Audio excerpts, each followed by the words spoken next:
They thought it was just another night, just another takedown, you know? Another black kid running in the dark, easy target. Someone they could rough up and call it resisting like his silence was some kind of crime, but what those officers didn't know, what they could never have guessed, was whose kid they just put hands on. Because when you pick a fight with the son of the deadliest Delta Force commander this country's ever trained, you don't just break the rules. You light a fuse, and you better be ready for what burns next.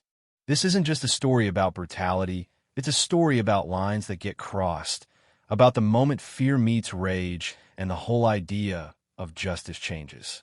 So, you with me? Good, let's get into it. The rain had let up an hour ago, but you could still taste it in the air, that sweet mix of damp earth and old asphalt, heavy under the flickering streetlights behind the community center. That's where Deshaun Walker ran, all alone, every step like he was trying to outrun something nobody else could see.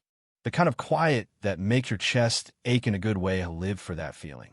Just 16, but already moved like someone who'd learned to keep his head down, shrink his presence, especially after sunset, especially when the park emptied out, and he was the only black kid left under those tall, buzzing lamps.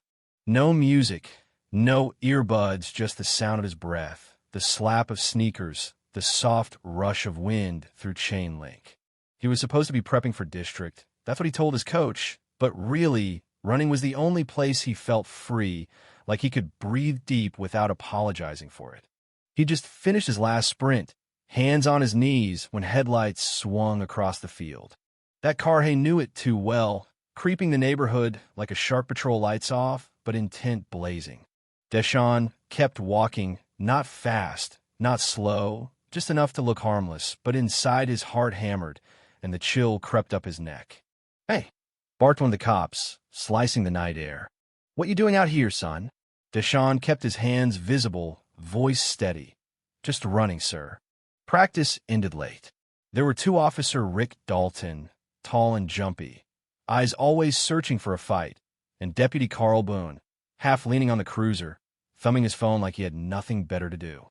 "This field's closed," Dalton called, walking over. "You trespassing." Deshaun pointed to the building, said, "Coach lets me run. District's coming up." Dalton never even looked. "Got ID?" "No, sir. I live 3 blocks down. I run here every day." Dalton's jaw flexed like that wasn't the answer he wanted. Boone snickered. That's when the air shifted, when it stopped being a conversation and started feeling like a trap. Deshaun lifted his hands a bit, palms out exactly how his dad taught him. "Stay calm, don't argue, don't reach, don't run." "I'm not doing anything wrong, sir," he said, but Dalton was coming closer. "What's that in your pocket?" "Hands where I can see him." Deshaun froze, his phone, his keys, student ID, but he didn't move. Didn't matter. It got loud fast. Dalton grabbed his wrist. Boone closed in, laughing, rubber soles slapping on wet gravel, and then Deshaun hit the dirt hard. He didn't fight, didn't yell, just curled in on himself as the blows landed an elbow in his back, a fist to his jaw, pain exploding behind his eye. "Got ourselves a fast one," Boone sneered, knee pressing his ribs. "Always think they're above the rules." Deshaun's cheek was mashed in the mud, blood in his mouth, couldn't see, couldn't breathe.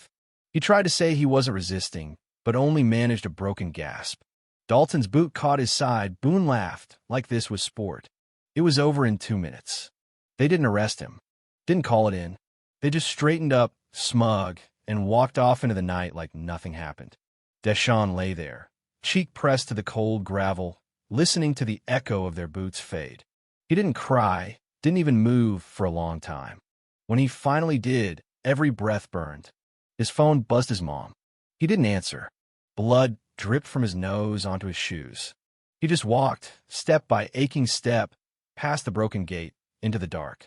The walk home felt endless, not for the distance, but because every step was pain, every streetlight a spotlight.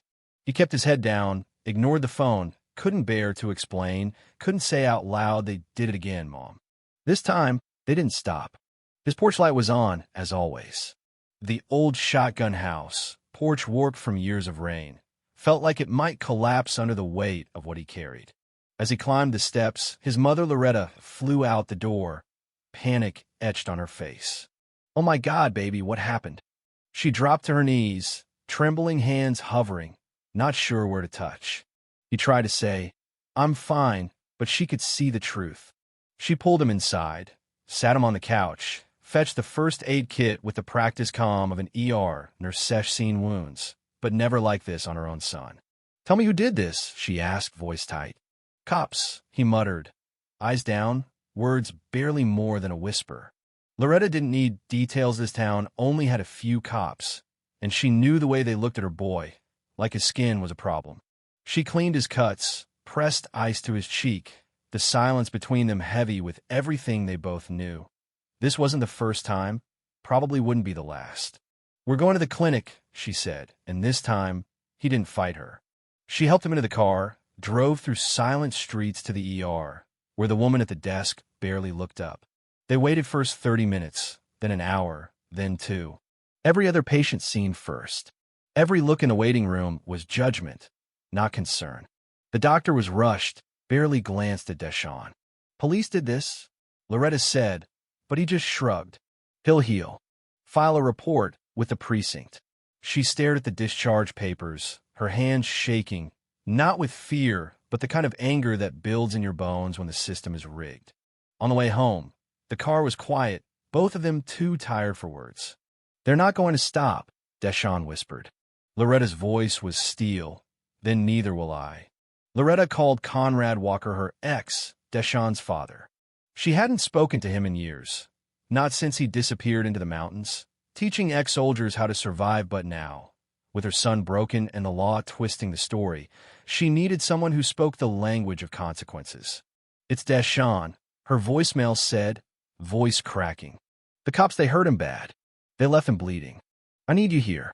In a clearing 1,000 miles away, Conrad heard the message and felt a cold fury settle in. He packed, fast rifle, laptop, burner phones, and by noon was on a plane, scanning every record he could dig up. He found what he needed: Dalton and Boone, complaints buried, body cams off, a report already filed calling Deshawn the aggressor. Minor force, they called it. Back in town, Loretta tried to protect Deshawn, but the cops showed up again, this time with a charged possession with intent based on a tip. They dragged him out in cuffs, blanket trailing, neighbors peeking from behind blinds, and took him to juvie. Another anonymous tip. Another lie. The system didn't need evidence, just a story. Inside, the guards didn't bother hiding their contempt. The beatings continued, now in silence, with discipline checks. Deshawn learned not to talk, not to eat, just survive. But Conrad was already in the city. He used every skill, every connection, planting bugs, recovering deleted files, tracking patterns. He watched, waited, then struck. In the dead of night, he paid off a guard, disabled the alarms, and walked straight into the detention center. He found Deshawn curled on a bunk, face to the wall, and whispered, "I'm here." Deshawn couldn't walk, but Conrad half carried him out, dodging guards, using an EMP to black out the hallways. They disappeared into the woods. At the safe house, Conrad tended to his son's wounds, then leaked everything: audio, body cam, false reports to the press and civil rights groups. The story exploded, the world finally watching, some horrified, some cruel, but finally listening. Conrad met with Monique Vargas, a civil rights attorney, who pushed for an open hearing, press in the room. Deshawn spoke his truth, voice shaking but steady. "I'm not here because I broke the law. I'm here because someone broke me." The hearing didn't end it, but it made the silence impossible. Even as the headlines faded, Deshawn learned the fight wasn't just his.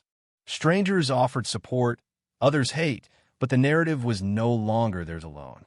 Conrad told him, "You don't have to be brave. Every second, just keep standing, and I'll be here." In the woods, as the sun set, the two held their ground, knowing the world might never be fair, but refusing to be erased. In the end, Deshawn took the stand again and again, not because he had to, but because it was his story now. Let me ask you, how many times does a kid have to bleed before we care enough to ask why? How long do we let fear write our headlines? And who decides when the fight is finished? Share your thoughts below, because stories like Deshawn's don't end in silence, and neither should ours.